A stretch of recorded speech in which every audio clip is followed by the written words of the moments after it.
जय श्री राम। प्रभु के चरण कमलों की वंदना करके तथा श्री राम जी की आज्ञा को सिर पर रखकर भरत शत्रुघ्न दोनों भाई चले। मुनि तपस्वी और वन देवता सबका बार बार सम्मान करके उनकी विनती की। फिर लक्ष्मण जी को क्रमशः भेंट कर तथा प्रणाम करके और सीता जी के चरणों की धूलि को सिर पर धारण करके और समस्त मंगलों के मूल आशीर्वाद सुनकर वे प्रेम सहित चले।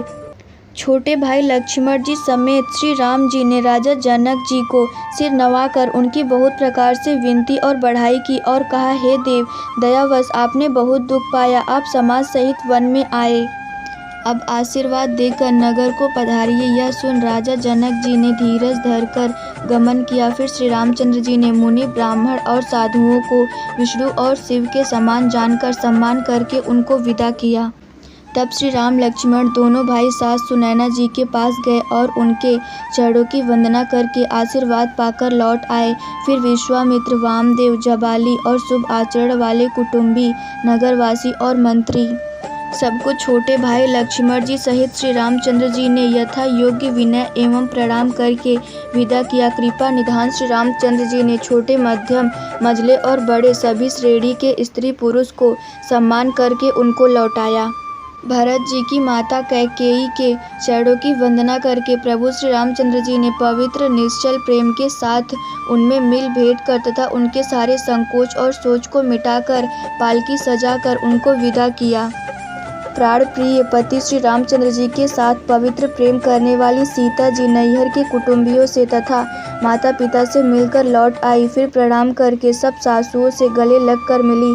उनके प्रेम का वर्णन करने के लिए कवि के हृदय में हुलास उत्साह नहीं होता। उनकी शिक्षा सुनकर और मनचाहा आशीर्वाद पाकर सीता जी सासुओं तथा माता पिता दोनों ओर की प्रीति में समाई बहुत देर तक निमग्न रही। तब श्री रघुनाथ जी ने सुंदर पालकियां मंगवाई और सब माताओं को आश्वासन देकर उन पर चढ़ाया। दोनों भाइयों ने माताओं से समान प्रेम से बार बार मिलजुल कर उनको पहुंचाया। भरत जी और राजा जनक जी के दलों ने घोड़े, हाथी और अनेकों तरह की सवारियां सजाकर प्रस्थान किया। सीता जी एवं लक्ष्मण जी सहित श्री रामचंद्र जी को हृदय में रखकर सब लोग बेसुध हुए चले जा रहे हैं। बैल, घोड़े, हाथी आदि पशु हृदय में हारे शिथिल हुए परवश मन मारे चले जा रहे हैं। गुरु वशिष्ठ जी और गुरु पत्नी अरुंधति जी के चरणों की वंदना करके सीता जी और लक्ष्मण जी सहित प्रभु श्री रामचंद्र जी हर्ष और विषाद के साथ लौटकर पर्णकुटी पर आए। फिर सम्मान करके निषाद राज को विदा किया। वह चला तो सही, किंतु उसके हृदय में विरह का बड़ा भारी विषाद था। फिर श्री रामचंद्र जी ने कोल, किरात, भील आदि वनवासी लोगों को लौटाया। वे सब जोहार जोहार कर वंदना कर करके लौटे।